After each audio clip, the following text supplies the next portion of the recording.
Welcome to Feminist Founders, a podcast that explores how to create a more equitable world through entrepreneurship. I'm your host, coach and journalist Becky Mollenkamp. Feminist Founders is a listener-funded podcast. Your contributions enable me to continue bringing you these important conversations without corporate advertising. To support the mission, head to feministfounderspodcast.com and sign up for a paid subscription. The link is in the show notes. Now, on to today's show.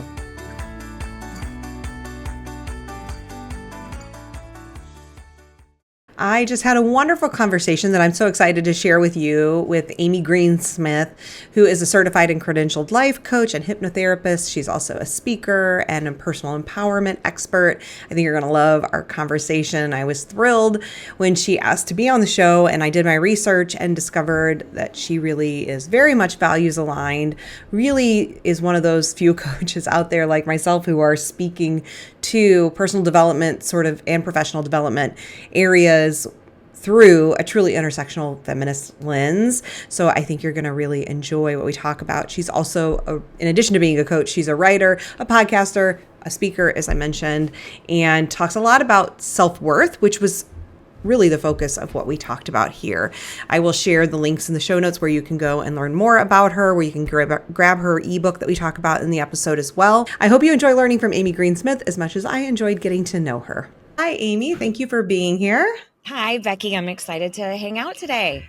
Me too. I am excited to chat with you about all things enoughness and people pleasing and confidence and all. I mean, really, you're going to hit on a lot of the big topics, I think, that come up for business owners. So it should be really great. Before we do that, though, the first thing I ask everyone is, what's your relationship with feminism? Ooh, I love this question.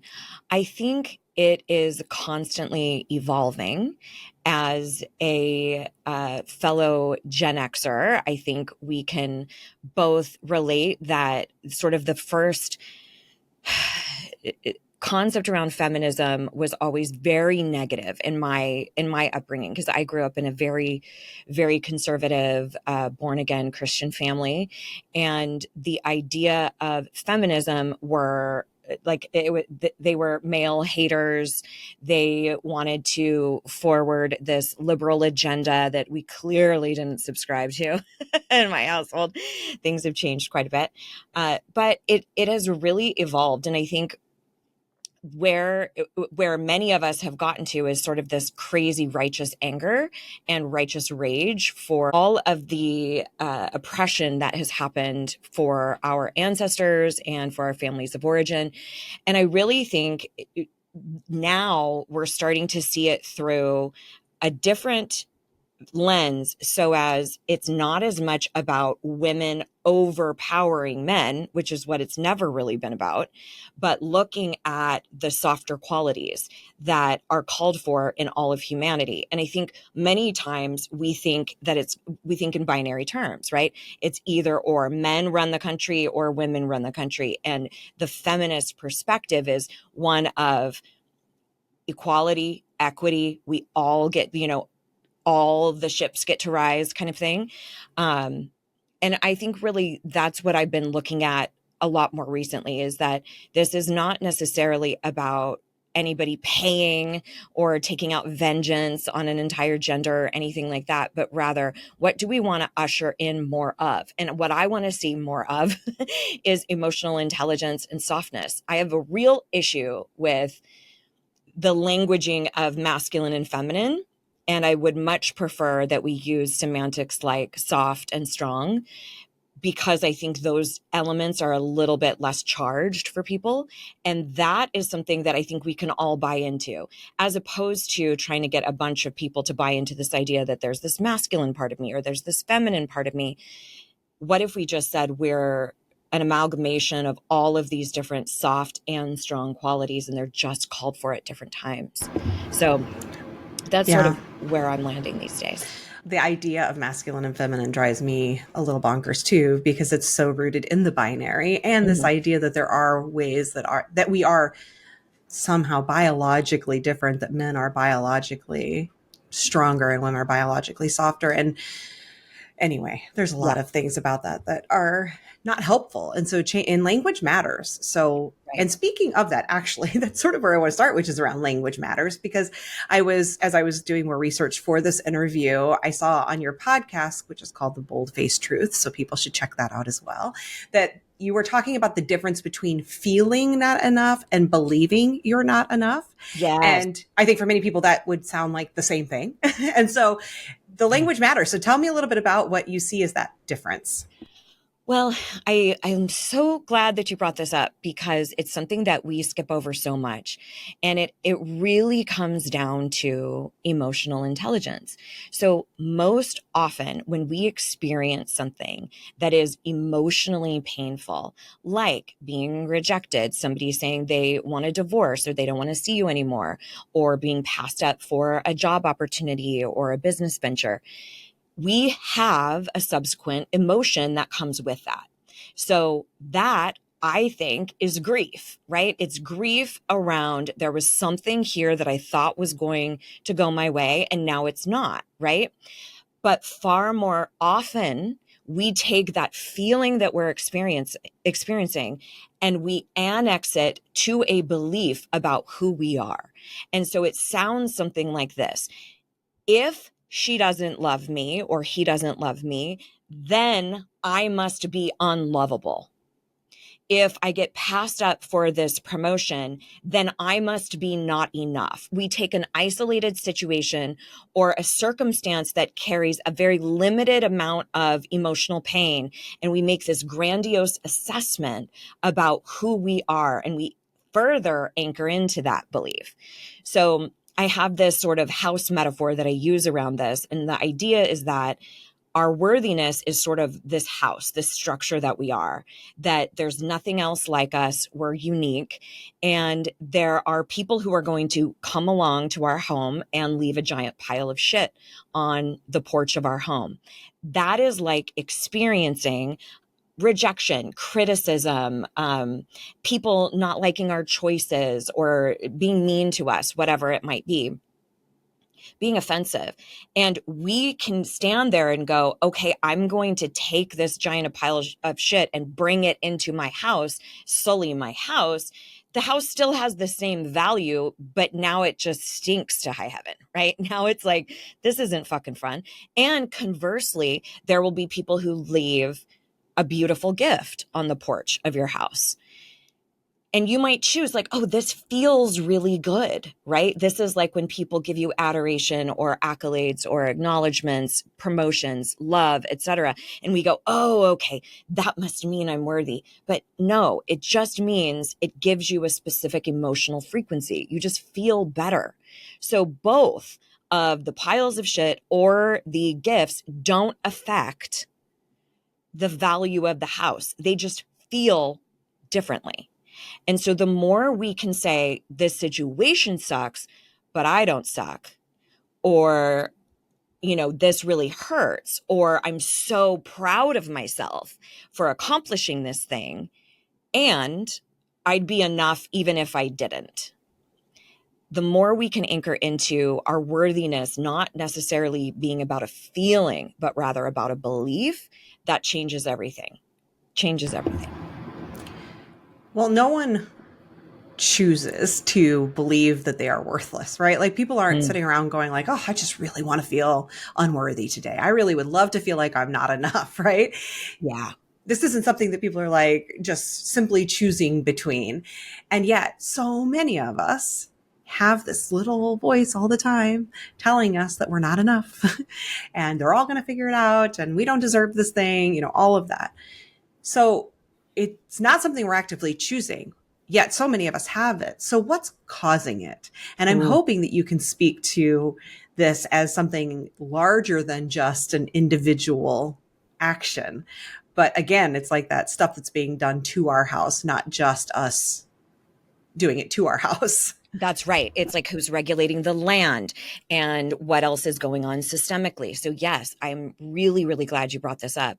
And this is what I talk about when we do belief work and we talk about beliefs that we didn't consent to. So, we have subscribed to a bunch of belief systems, societal norms, obligations that we never chose, that we never consented to and kind of got grandmothered into. And that piece, that discernment of, hey, why do I think this is a man's job? Or why do I think this is not afforded to me because of my upbringing? Where did that belief come from? Or the enoughness issue. And I will say, as somebody who is a survivor of pretty extreme religious trauma, that there is a lot that is rooted in Christianity and a lot that is embedded biblically. And when you have one isolated religion that has been sort of the blanket compass for an entire government system, you are going to have an infiltration of belief systems centering around men, specifically white men of privilege. So when we have systems of oppression like that, and I'm sure this is something that you talk about many times on the show, when we have systems of oppression like that, that sets up a hierarchy of enoughness already. So we say male is better than female. We say thin is better than fat. Straight is worth more than queer. We do it for every part of marginalized identities. So by virtue of how the system is constructed, for somebody who is in a queer body, a black and brown body, a disabled body, like fill in the identifier, for you to act, and I'm getting chills, for you to actually stand up and say, no, in the face of all of this opposition, I'm still going to choose that I matter just as much, that I'm valuable just as much, that I am enough and worthy despite this hierarchical structure that we've been not consenting to, this belief system. What a fuck you, right? Like what a giant fuck you to systems of oppression. So, and I know you've talked about this a lot too, how there's stuff that can be done individually, but the collective, when there's a group of women, when there's a group of queer folks, when there's a group of black and brown folks who are standing up saying, no, I matter just as fucking much, that's where we really move the needle societally. So, and to the detriment of this whole individual perspective, we think it's a me problem. And I say it's a systems failure. Like, yes, there's shit that's going on that you can work on in your own mind. And we cannot ignore that there is a systems failure around us that's creating a hierarchy already of enoughness. And I know everyone listening is like, yes, this exactly. And yet, right, we can all, like, I think many of us can be in that place of like, fuck yeah, I'm ready to say fuck you to patriarchy. And I get that me saying, as a woman, as a queer woman, as a fat woman, as whatever the things are that you have, the identities that you hold, like that's like that extra special fuck you to these systems. Great. And it's really fucking hard. And it's really fucking scary. And one of the things that I love that I saw that you talk about is, like you, I think, I do not love the word fearless. Fear is an absolutely not only normal human emotion, but an important one that keeps us safe, right? And that's what it's doing. It's trying to keep us safe in a world that very much wants to cause us harm, which, like, in the current political climate, we know is incredibly true. So you talk instead about being fear optimized, which I haven't heard the term, and I like it. What does fear optimized mean? So this is a term that I coined specifically because I can't fucking stand the fearless thing.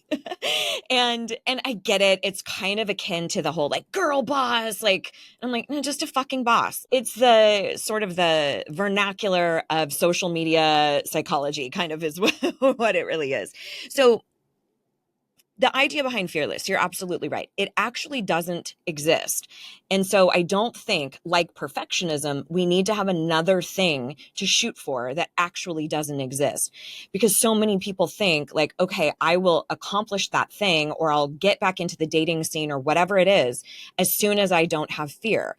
And that's incredibly unrealistic. In fact, I believe that there is one study or one known case of a woman who was born without a fear response. And it was the most unbelievably damaging, scary, because she would just like walk into the middle of traffic. Like she would just grab knives, like just wouldn't register any impending threat or danger. So the idea behind being fear optimized, to optimize is to make something as useful or as effective as possible. So if I'm going to have the fear, I want to make it as useful and as effective as possible. And really all that is a fancy term for courage. It's a way for us to look fear in the face and choose courage anyway. And I like to say that courage can't exist without fear. So if you like the idea of being a courageous, brave individual, then you need to start making friends with fear.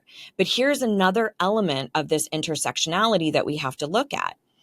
Fear shows up when you are actually legitimately in danger, and it shows up when something is just new.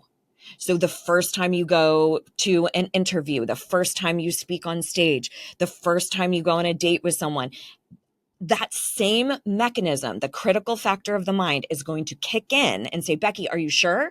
Are you sure? We haven't done this before. This is new. And it will kick out all of the warning signs.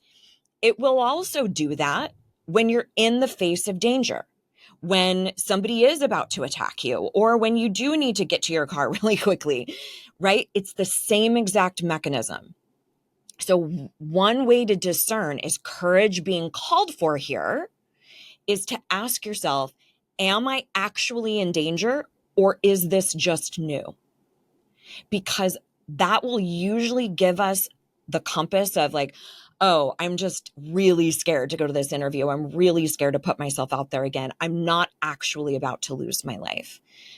Because it's important. Again, fear is a discernment. It's giving us the ability to decide, do I need to take care of my physical vessel because I might not survive this?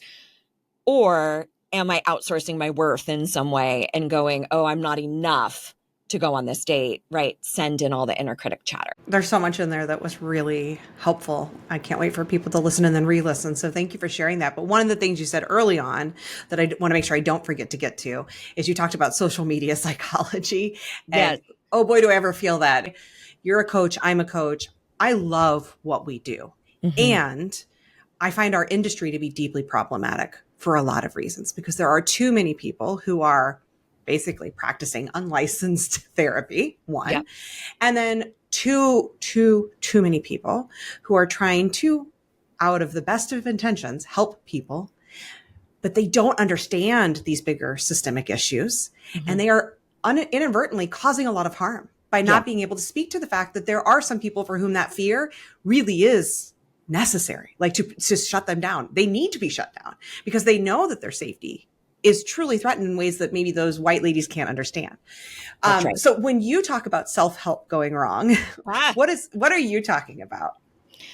Ooh, I think there's a handful of them. One of them is when we collect a bunch of ideas that we love. We become a collector of personal development, but we don't implement. And I like to call this doing the field work, right? It's like you can consume every podcast, read every book about Pilates, let's say, but you aren't ever going to get a stronger core unless you hit the mat. And it can feel a bit more nebulous and kind of ambiguous when we're talking about something related to your mind. But what we mean is you can't just listen to a podcast, turn off your phone and be like, okay, cool, I'm done. I just consumed a concept. Now you actually have to engage with the person in the mirror differently. You have to choose to speak up in situations when you're uncomfortable. You have to talk to yourself differently. You have to condition beliefs. You have to eliminate people from your life who are not supporting you, right? So there's some stuff that goes on with that, being a collector. And very close and analogous to that are the folks who collect and then they want to tell everybody else what to do. So they have a friend who says like, oh, hey, I'm going through this thing. And then they're like, I know what you need to do. And they basically prescribe, as opposed to saying, how can I support you the best? Consent. Or conversational consent. What do you need the most from me right now? Even saying something like, my instinct right now is I want to fix it. But that's probably not what you need. How can I support you the best? I think sometimes just acknowledging what our instinct is, like, my gut reaction is, I want to tell you about this podcast that I just learned about, but you might need a hug. Tell me what you need, so I'm not just cavalier with this. Another way that personal development can go wrong is when we become boundary bullies. And this is when and this can actually be weaponizing personal development as well, where let's say I committed to you, Becky, that we were going to do a joint venture together, and we're just about to launch our program. And I message you the night before and I just say, you know what? I'm just not feeling it. It's not in alignment with who I want to be. It's just not in service of me. And I really need to take care of myself. And then if you kick back and say, we had an agreement, and like, you're just not respecting my boundaries, right? It's weaponizing personal development in some way. Something that we see on social media all the time is all or nothing thinking around a concept, like perfectionism being always wrong, people pleasing being always bad, control being bad, right? Like we have these ideas. Or I know you've talked about recently, self-care always looking like a specific bath or fucking yoga class or some shit, when that's such a myopic view of what self-care really is. So yeah, there are a handful of ways where it can go wrong. I think most of us can recognize in ourselves having been on the receiving end of those, and perhaps, if we can get really honest with ourselves, on the delivering end of those things too, and I certainly know that I have, and we're really, I think, conditioned to be that way. And so it's helpful to know that it's not necessarily your fault, but when you know better, you do better.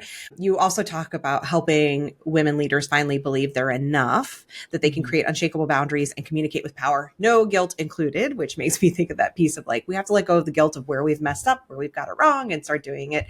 Once we know better, we do better. So how does this enoughness tie into these other, like the more practical, let's say, pieces of what you do around boundaries and communication? Why do we need to feel, and do we need to feel enough first to assert boundaries, to improve our communication, or does it could be a chicken and egg? I think you can go any direction. I call those entry points. So I think you can go through an entry point of thought work. I think you can go through an entry point of recognizing your emotions. I think you can find entry points through behavior. So, for example, in Amy Cuddy's work, if you're familiar with her very popular TED Talk about body language, it's basically a study on, can we hold our body in a specific way that helps elicit confidence, even if we don't feel confident? And I've never been a huge fan of fake it till you make it, but I do like a imagine as though, right? Act as though. If I was somebody who believed I was enough, how would I hold myself? Would I have a repressed, depressed posture? No, I probably would have my shoulders back, right? So I think you can kind of go through the body. I think you can go through the mind. I think you can do a handful of different things. But let's talk about the connection specifically with enoughness and communication. So I'm going to lump communication into sort of a container of boundaries, tough conversations, saying no, speaking up. Okay, so that's one pot. And then we have this other idea of enoughness, or some synonyms we'll use are value, mattering, worthiness, and sometimes even deserving or lovable, that is really kind of in that self-worth bubble. So a lot of times when I'm doing podcasts like this and I'm talking about, like steps to enforcing a boundary or how to have a difficult conversation or saying no, it seems like it's just this arbitrary, like, oh, this is just a good personal development exercise. And it's really not.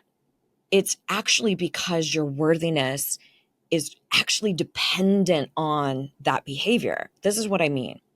Every time you choose to silence yourself, every time you are offended and you don't speak up, every time that someone does something that bothers you and you choose not to address it, you are sending a subconscious message to your mind over and over and over again that your wants, needs, and opinions just don't matter as much as these other people.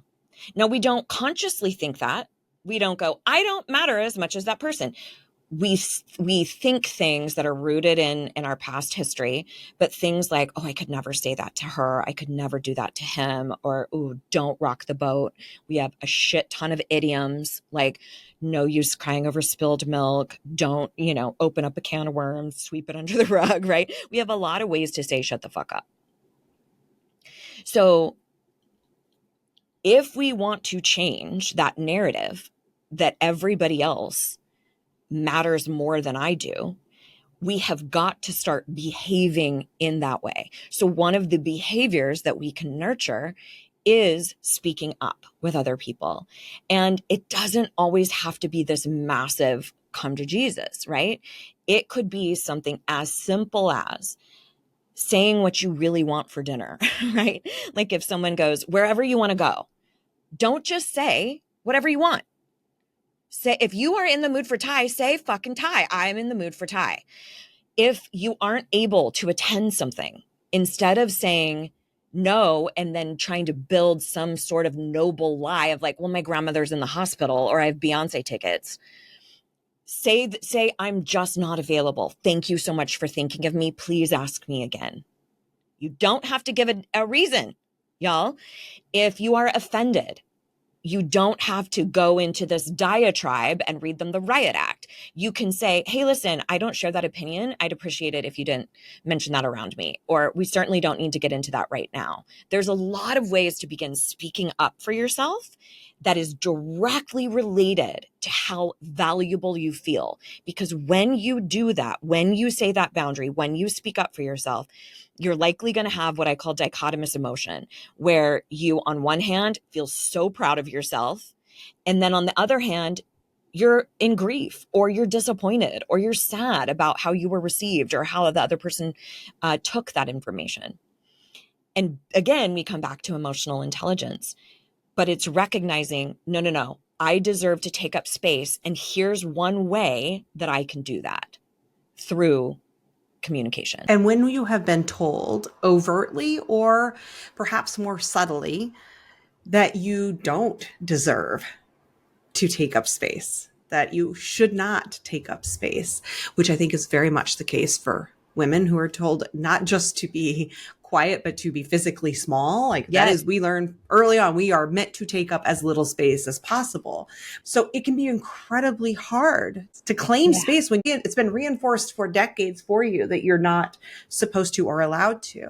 And then I think what happens to many people is they feel like, I will do that someday when, right? And often that when is when I'm not afraid anymore, right? When it doesn't feel scary, then I will. So we've talked about the not being fearless, but it's like this mutually reinforcing thing where we can't necessarily change the systems around us. We can vote, we can do the things we hope to hopefully dismantle eventually white supremacist patriarchy. But right now we live inside of this system. So we can't change the system.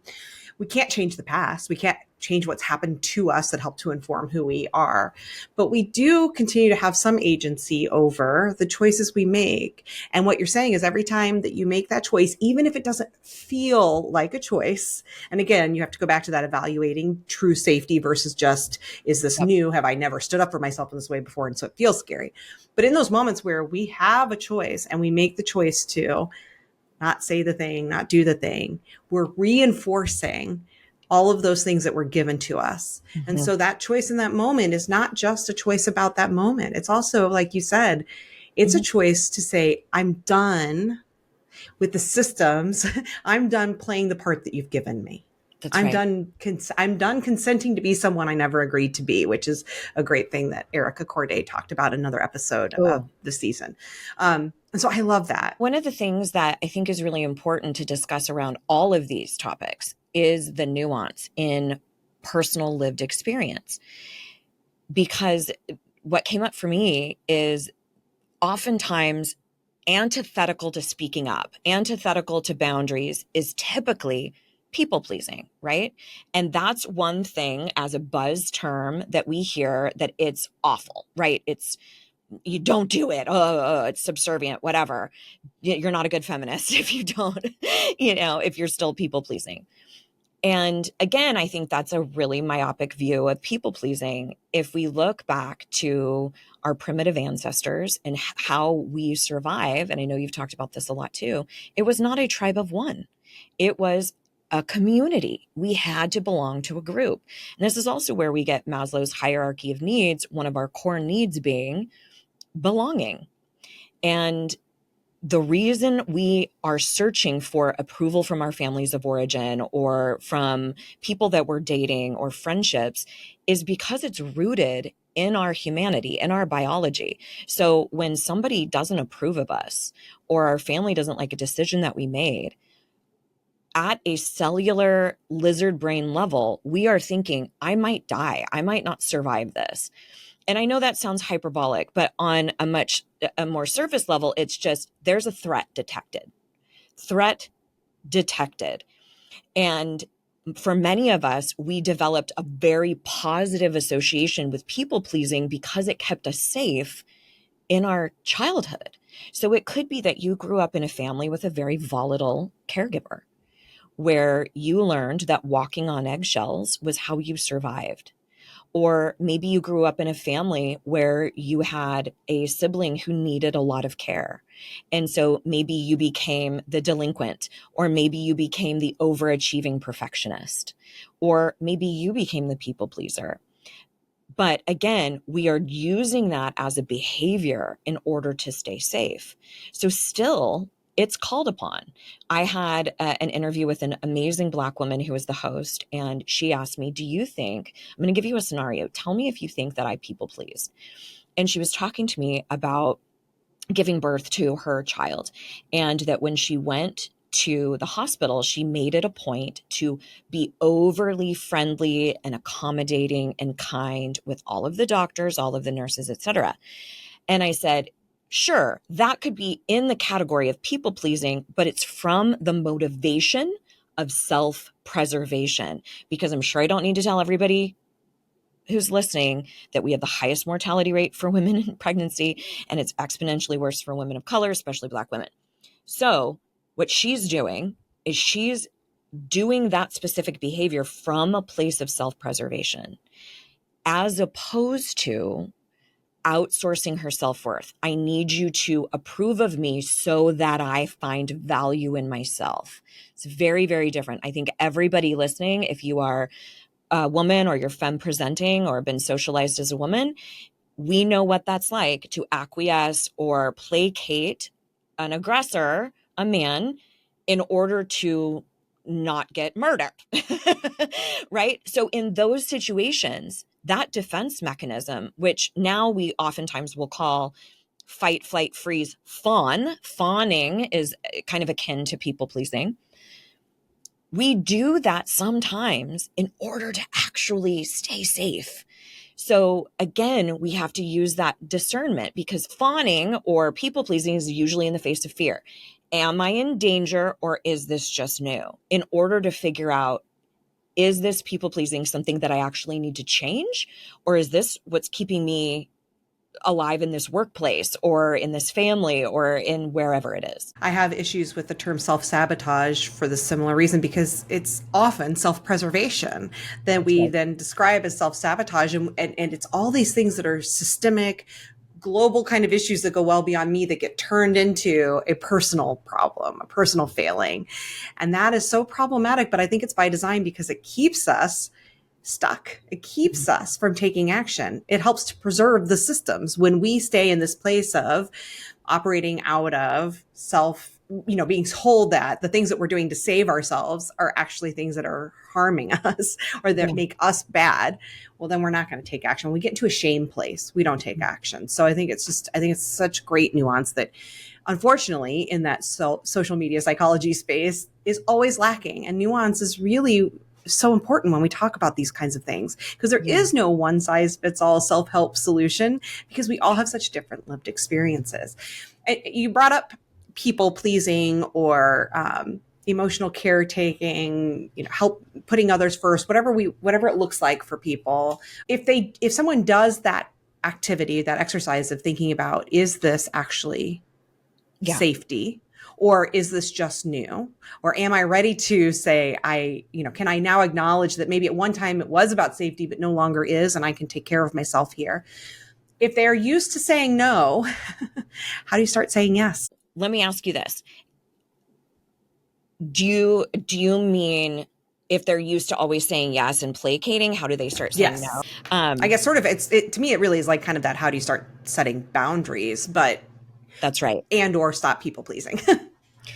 Far more often than not, we are people pleasing to outsource our self-worth more than we are actually trying to stay alive. But another question, another inquiry that you can use to start catching yourself is to say, who do I chronically complain about that I have not taken any action on? Right. And this is usually more interpersonal. I'm not talking about, I'm complaining about the state of our country. It's like, I'm always going to complain about that.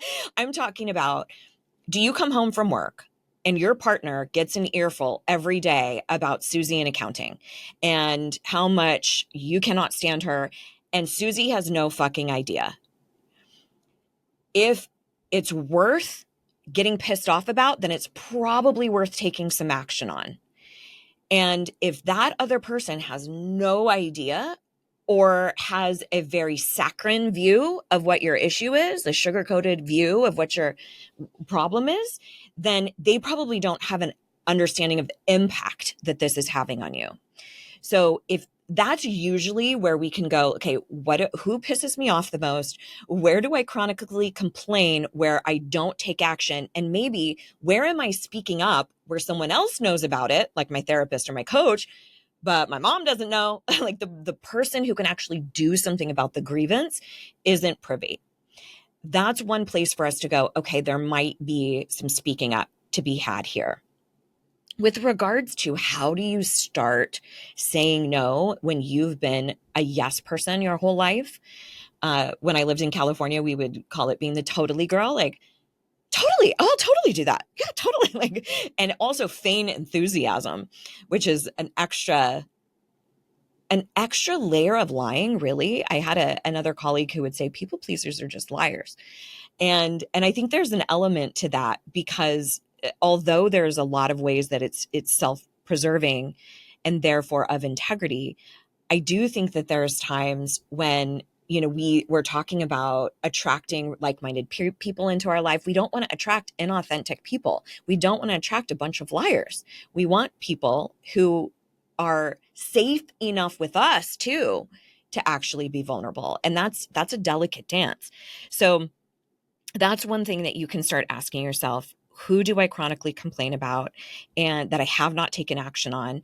And then with regards to starting to say no, just start by buying yourself some time. That's all you have to do. If you can return a question back to them, for example, if somebody says, hey, would you be able to handle that report that we have going out, next week? Turning it back on them with a question saying, how soon do you need an answer? Or do you have other options? What else is available for you to handle this, right?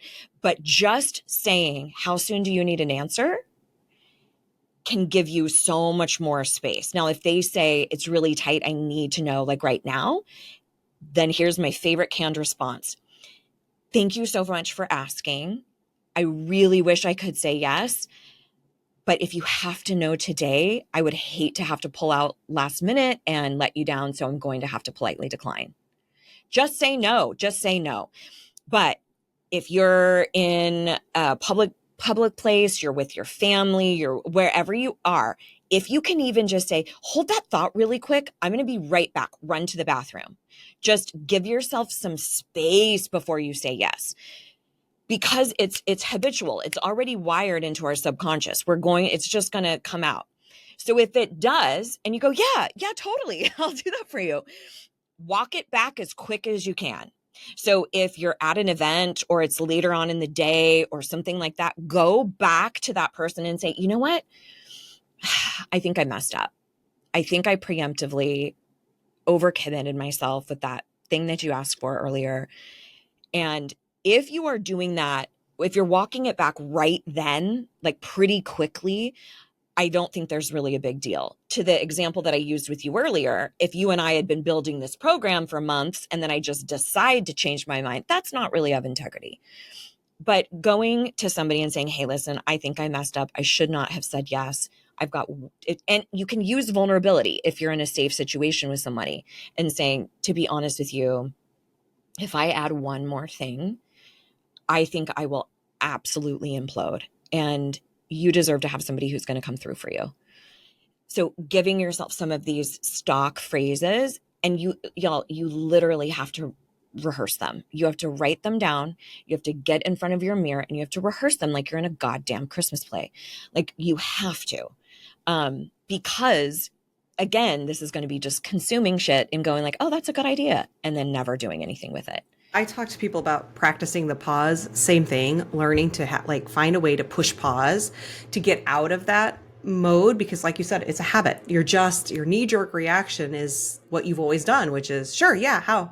I'm happy to. What can I do? And so learning to start saying, can I have a moment to think about that? Whatever Yeah. that looks like for you, right? And I always tell people, do it even when you know it's a yes. And even when it's something small, like, hey, mom, can you go do this thing for me when your kid asks? And of course, you're going to do it. Learn to start saying in even the easy moments, just give me a second to think about that. Because Yep. then you start to develop the habit. It's hardest to do it when it's hard. It's easier to start developing the habit when it's an easy situation. So I love that. And I think it's so important.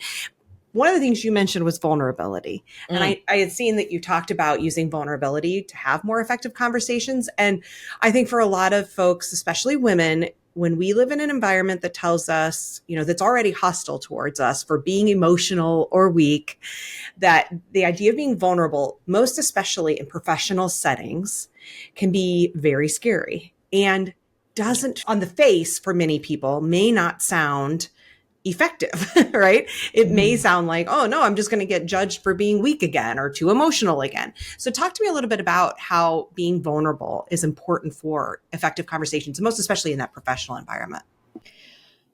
Well, I think one thing that we have to really dismantle right now is the idea that vulnerability always looks like crying, because that is not the case.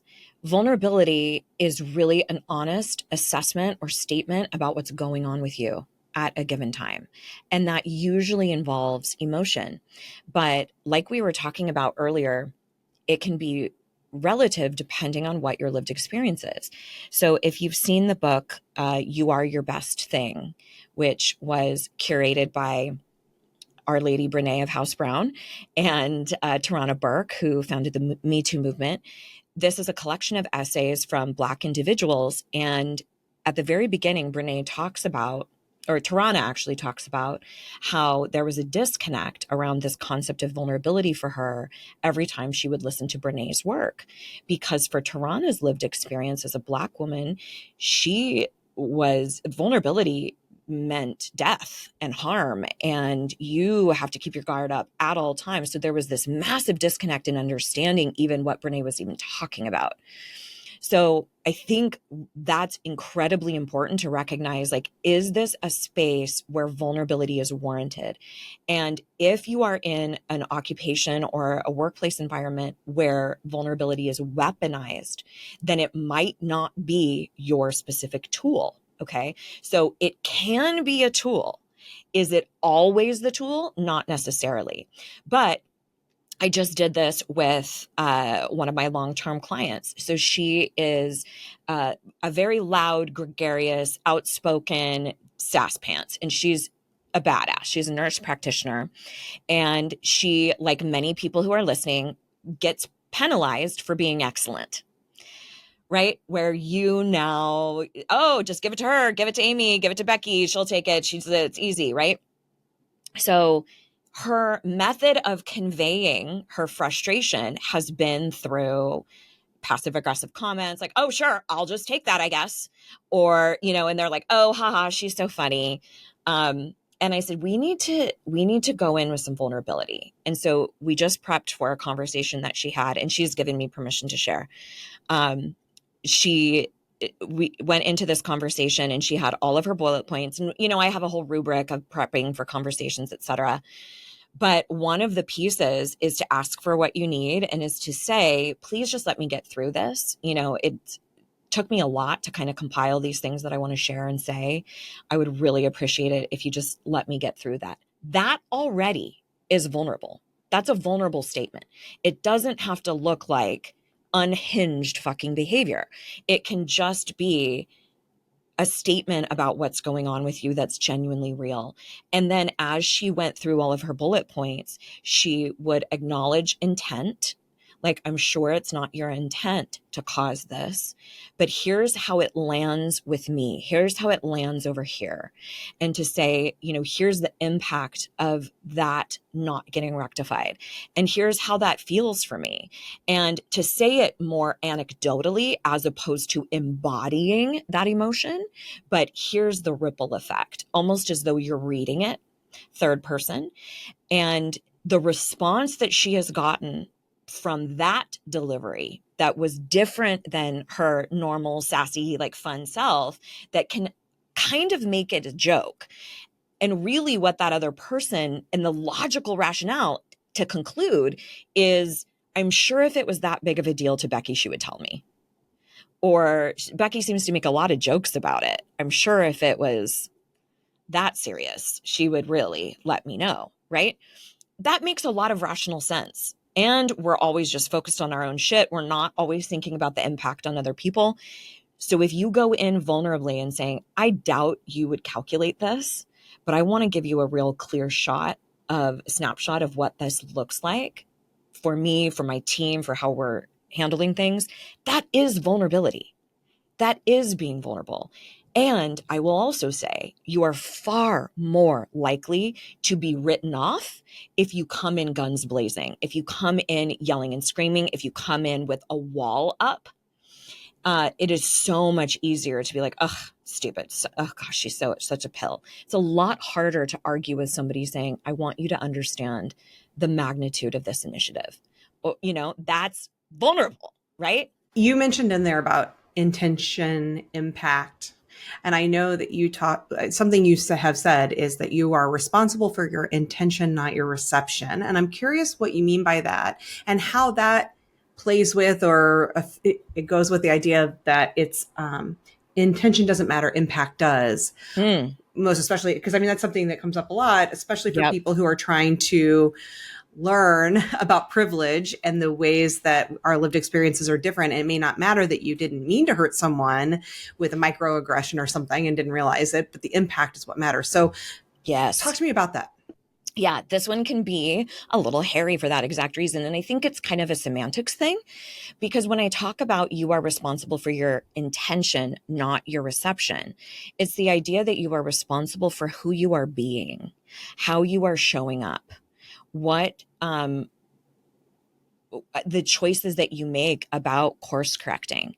So for me, my intention is always to show up with the utmost grace and kindness, but also with a nice heavy dose of assertiveness. Now, if somebody says to me, hey, that really was offensive to me, and it was a lived experience that I was not privy to and I had no idea, my intention to be a better person is going to say, hey, thank you for that. I'm going to do better, right? Now, if it's a different situation where my mom, who is extremely religious, tells me that me having Buddhas in my home is incredibly offensive to her, I am going to state my intention is never to cause harm. However, I don't have a problem with that behavior, so I will not be course correcting it. And that's where it gets really fucking sticky in the social justice spheres, because what we have to be anchored into, and I learned this from an incredible educator named Dr. T. Williams, and took a social justice course with him. And he has you really get aligned with your core values and your business values in order to have a jumping off point. Because I found that any activist that was talking to me, I felt like they became my new Bible, and that I was going to become just as heretical in a new field of study. So I'll give you an example. In 2016, I did a podcast episode that was around the 2016 election. And it was basically about how do I deal with this? And it had somewhat of a provocative name. So it looked like I was very aligned with one side, which I was, which was clearly not fucking Trump. But I knew that I had a swath of my audience was going to be navigating difficulties during the holidays and things like that. So I talked about this concept of it, or I had this concept of you're responsible for your intention, not your reception. So my intention was to not ever show up in a place where I disrespected people in the way that I wanted to be respected, right? Like if I was going to be someone's first glimpse at a liberal queer lady, I wanted it to be a surprise to them that they liked me and what I was saying. And, like I want to be a good ambassador for the cause.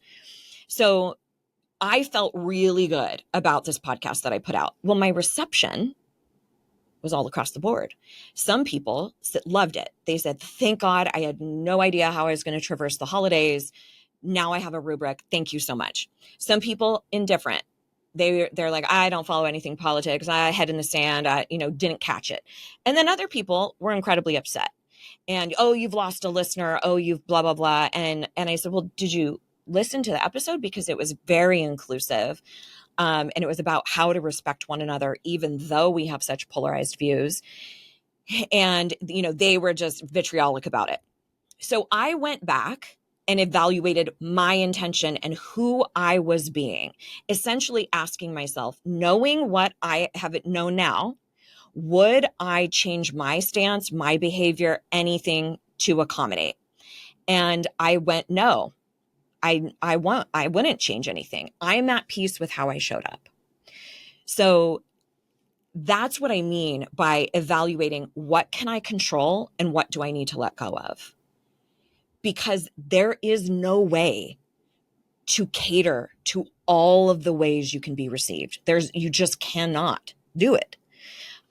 So I'm curious what your perspective is on that. I'm glad you talked about values because that for me is where everything starts, right? If we have to know what our value system is, and if you are acting fully in alignment with your values, then ultimately I totally agree with you that you're not responsible for how that's received. But I do think it's important to maintain curiosity, to be checking in, to ask yourself, is there something I might be missing Right. in my experience with this based on my own lived experience, where perhaps I feel like it's aligned with my values, but maybe I'm missing something? And the answer may be no, but I think it's when we become too closed off to do that thing that you're talking about, which is that weaponized pop psychology stuff around like, well, that's my boundary or that's my value system. So, whatever. And not even allowing yourself to be curious about, is there something here I could be missing?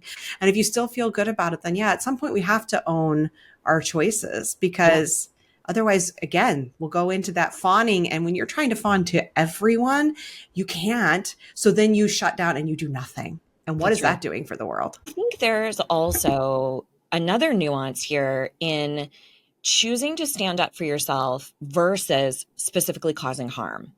So, for example, when I go to my mom's house where there's like white Jesus everywhere and there's all sorts of Bible verses and all of this stuff that I find unbelievably harmful to me and my religious trauma, etc. I know that she doesn't put that stuff out specifically to hurt me. So that genuinely is what she believes. The same way my home is, full of Obama's book and queer flags and all sorts of stuff, right?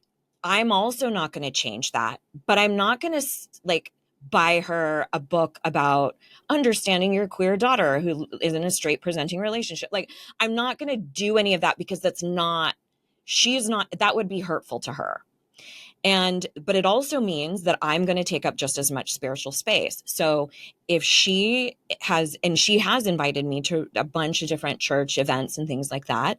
And so my conversation with her to stand in integrity in what matters to me and let go of the reception is to say to her, I can't imagine how difficult it must be to have all three of your children not subscribe to the faith traditions you raised them with.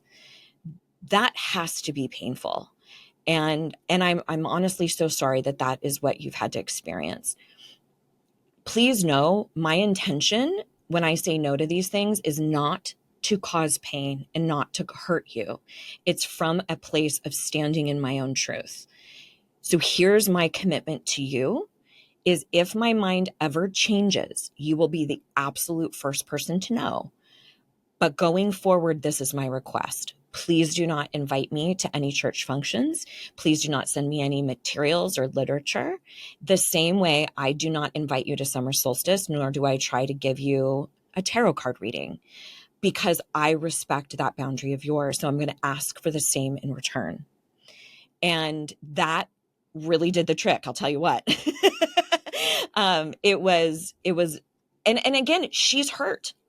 There is pain, right? Like there is pain that's caused, and I cannot carry that burden. That is not something I am responsible for. And there's no one right way That's right. to do anything, right? We know that that is a core tenet of white supremacy, is the idea that there's some one right way, perfectionism, black and white binary thinking. Like, it is you as an individual get to make the choices that are right for you and how you set your boundaries, how you enforce your boundaries, what you do and don't allow. You choose to go to your mother's. You don't have to make that choice. You make that That's choice. right. But then we have to make sure that we aren't pushing our own what's right for us onto others and deciding that the way I do it is the one right way. Like, to say that if you're spending time with your mom, then you're not a good, you're not representing Right. the queer community well, right? Like, Right. that is not for me to say, because that choice may be different for you. And for That's someone right. else, there may not be that safety to be able to be in that. And that's their 100%. decision. So yeah. And I think that's why, again, with everything, nuance matters. Thank you for bringing the nuance into this discussion. I want to wrap us up for this. We are going to go have a bonus conversation about self-care, because I think you and I both relate on it, not just looking like bubble baths. And what is that? How does self-care play into our self-worth and the enoughness? Before we go, though, I want to mention your ebook that's free on your website, or workbook, which is called Speak Up for Yourself Without Being a Dick, because I think that really aligns with everything we've been talking about. Women especially are made to believe that being assertive means that they are rude, or a bitch or a dick. And so you've shown a lot of examples, I think, just in ways you've spoken about how you can communicate assertively, vulnerably, with strength, with character and integrity, without it being you're an asshole, or you are, the other thing we learned to do, which is kind of be passive aggressive or dancing around things, right? How to be really assertive without it being rude. So go get that. Is there another resource, a book, or something that's been really helpful in your own journey? Circling back to our very beginning of our conversation, have you checked out Atlas of the Heart by Brene? I have not read that one yet. Okay. That was the newest I know, and I have not gotten that one. It is somewhat of a vade mecum, or like a dictionary Yeah. of, I want to say it's around 80 some emotions or human experiences. So she puts perfectionism in there, even though it's a human experience, not necessarily an emotion.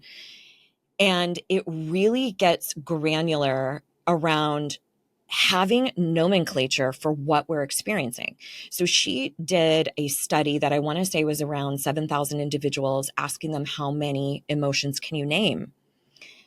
The average, how many do you think, Becky? Hoping it's more than just Inside Out, but I'm going to guess it might be like Inside Out and Inside Out 2. And so I'm thinking 6. Well, you're being generous, because it was 3. Oh my goodness. A Well, then that's just majority? Inside Out 1, which is like children who are, up to about 6. Right. And it is mad, glad, and sad, basically. And that's it. And not nuances of those, not offshoots of those, right? Like rage or fury. And so she breaks down all of these different types of emotions so that we have the verbiage, the vernacular to actually advocate for ourselves. So again, to what we were talking about at the very beginning, if I can say, oh, I'm experiencing grief, or I'm experiencing wonder or awe, or no, that was envy, not necessarily jealousy. If we have the words around that, how much easier is it for us to traverse, to actually go, oh, okay, no, the situation sucks. I don't suck. I'm just feeling all of this grief because I did not attain something that I wanted. That doesn't mean I'm not enough, right? Or, oh, wow, I can see why I have a value around this. They have a value around that. And I'm feeling this disconnection with them. How do I want to go about that? Right. So I think the more language we have around things, and it can be dangerous too, because as soon as everyone heard about narcissism, now it's like, my ex is a narcissist, or, oh, that's toxic, or we can be hyper diagnostic, of course. And I think it's a yes. And I do find that when we have terminology for things, it can be incredibly expansive for us. That's why I work with my child on it, because it's very different when he tells me he's sad versus he's disappointed. And I can do more when I understand more of the nuance of what's going on. So I think that's great. The last thing is there a nonprofit organization that's doing good work in the world that you'd like to shine the light on? Well, of course, Planned Parenthood. Of course. And there's one that I give to a lot called Act Blue, which is for a lot of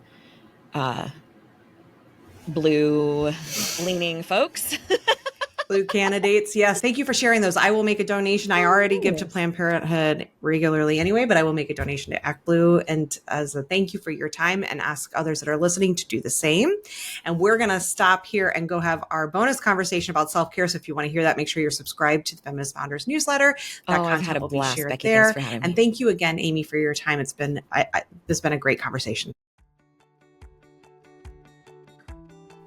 Thank you for listening to this episode of Feminist Founders podcast. If you like what you heard and want to learn more, or if you'd like to support the work that I'm doing with the show, please visit feministfounderspodcast.com. There you can find out about becoming a paid subscriber for as little as the price of 1 cup of coffee a month, which will directly support my work. You can also find the show notes and find the bookshop.org website, where you can order any of the books mentioned in this or any episode, which will also support the work I'm doing. The link to all of that is in the show notes. Thanks again, and I can't wait for our next episode.